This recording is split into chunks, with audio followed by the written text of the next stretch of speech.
Hi guys, Davesintexas here, and what you're looking at, well, let's start it off this way. It's the end of the month, or the first of the month, whichever. I get a chance to put this video up. It's the end of the month for me, and I'm shooting this, and what I'm trying to do is cover all the bases, okay? So, I've got viewer mail, my regular viewer mail mixed in with all those requests for t-shirts and CDs. Which I'll address that later, those two issues. But I've also got several requests for, to answer different things, okay? And it's a reminder that at the first of the month, right, it's time to basically change strings and polish up that guitar, you know? So, as a reminder, whoopsie, change your strings out and polish guitars up, right? One thing I mentioned about that chicken backer is that as a last resort, I put like a brass nut on it to try to help that chiminess to it, get that jangle going, which has a little bit to it. But remember that no matter what nut that you're using, basically it's only going to really present itself for open strings, like we're playing anything but a bar chord, right? But that's a heck of a lot of presentation when you get right down to it and think about open strings, right? Right. So, one question was, actually a bunch of them were, what is an adjustable brass nut? Well, very simply, it's this right here. See this? This is what's called an adjustable height brass nut. That you can fine-tune the height of your nut to anything you want. So, I mean, if you're extremely picky, let me get that to focus. If you're extremely picky about your tone, you want to be, RCH close to that exact dead middle on your tone for that string, yeah, you can actually get that precise with an adjustable brass nut like this, But it's really not that necessary, guys. I mean, there's such a thing as close, and there's such a thing as crazy, too. You know what I'm saying? You actually go crazy trying to get that thing to be, on a very precise tuning instrument to be exactly on that RCH. And, gosh, that'd be back in the old days of the oscilloscope tuners. Anyway, questions about these nuts, real quickly. This is a pre-cut, not pre-slotted. This is a pre-cut bone nut. All right, you can see the cuts are already in it. Looking at that, right? No, this is slotted, sorry. This is a pre-slotted one. Just the slots themselves, not the cuts. But, it's set up to accept like a 10-gauge string or 10s. This one is it's one of those tusk type nuts that is pre-cut, and you can see the depth has already been cut into them, and the width as well. All right, I think that goes on some 12s. This is a plastic nut. It's definitely been cut already. See how deep that is? That's going to take, gosh, I think a little bit more than half the string, but who knows? Very simple to tell. Take a look. There's the giveaway. It's a plastic nut. And it's meant to, look like a bone nut, but actually bone nuts are just bleach white looking. Most of them. This is another slotted nut, as in slot.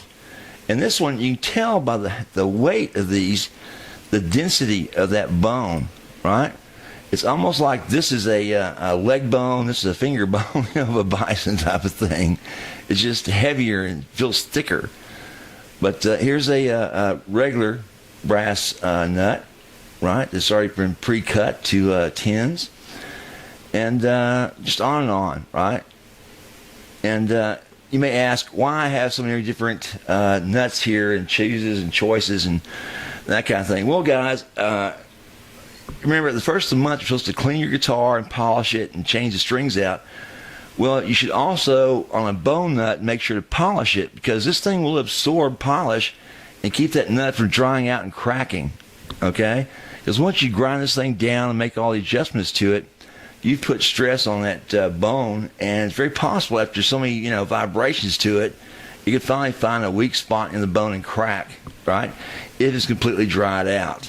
So, yes, there are specific types of polishes you can use, but I just use regular guitar polish to make sure to polish the nuts when clean the guitar up. So, there's one of the answers to the viewer's mail. Okay. The Bumblebee, they wanted to hear it playing some metal. Hear it scream and wail and all that kind of good stuff. So that will be next. Okay, guys, and what I've got going right now, I've got the Bumblebee out, and this is to prove that this thing's not going to feed back to the amp.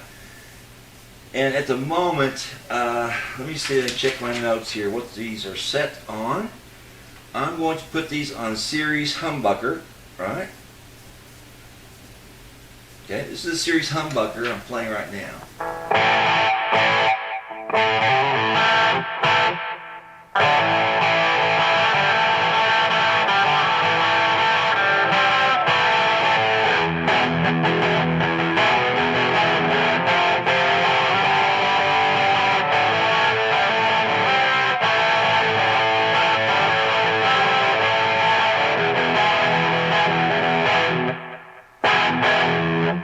Okay?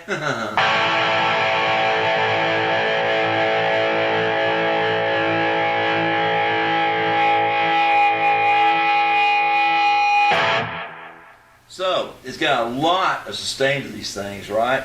Okay?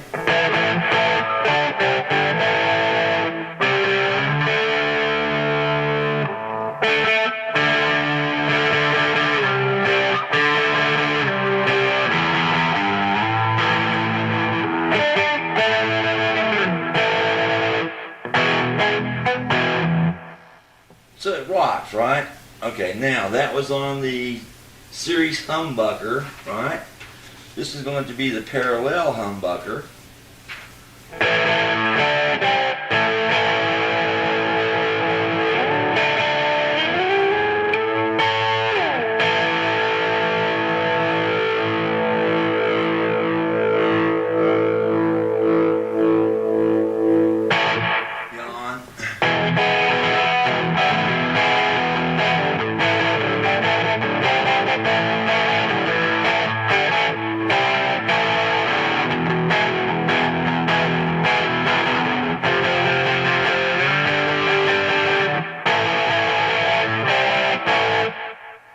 So it rocks there too.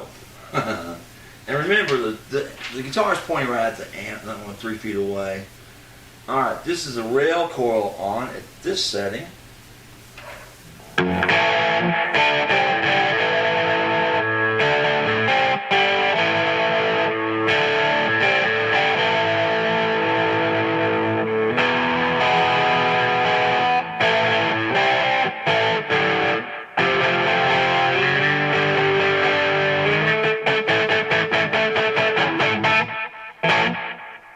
So that's still rocking and no problems. And the last one is the P90 on, and that has all these pointing down. This is the P90 setting on these triple shots.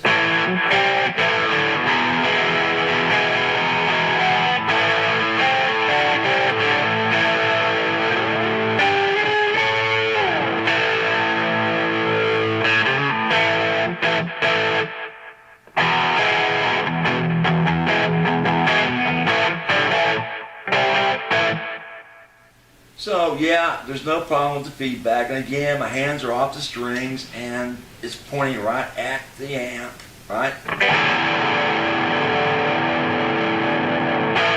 So, okay, now for the Black Beauty and the P Streets that are on it, I need to play those so you hear that as well. And they also want to hear, I think, the P Streets through a tube type amp, which I don't have one set up right now except for the 4/4s. But I will play that as well. So let me cut the camera for a second and I'll get right on it. Okay, again, these are the P Streets and it's pointing right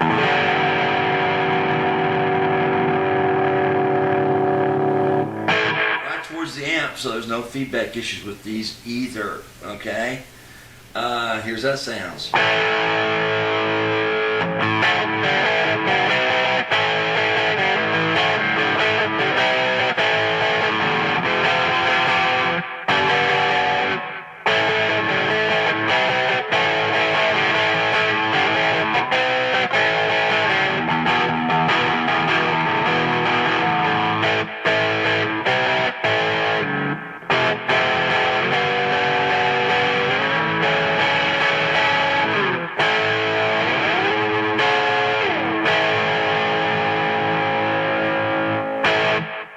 And that's playing on both pickups on the P streets, okay? Everything's set on the mid on the amp, and that's the way that sounds.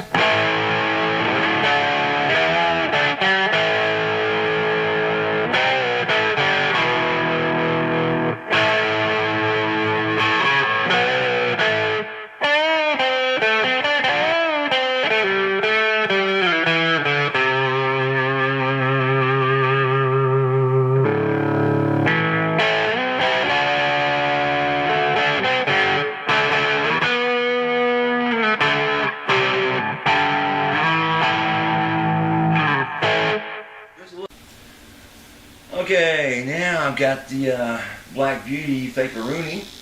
I've got that plugged into the 4-force.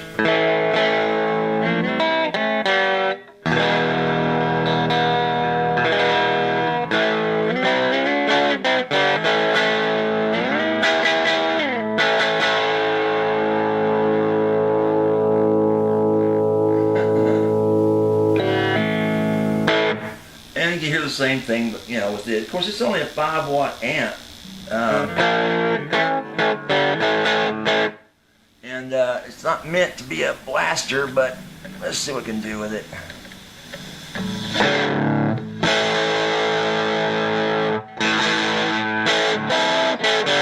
Well, we can actually peg out our microphone with that on this camera, so yeah, it's pretty loud. And it will annoy the neighbors, even though it's a lot of water. Anyway.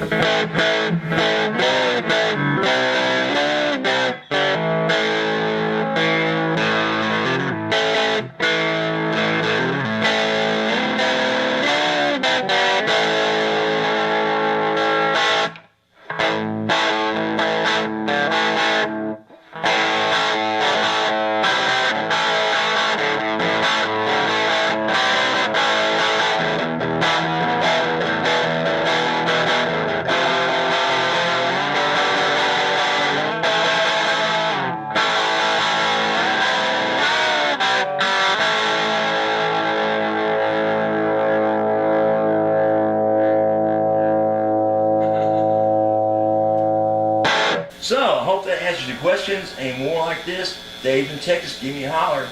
Bye.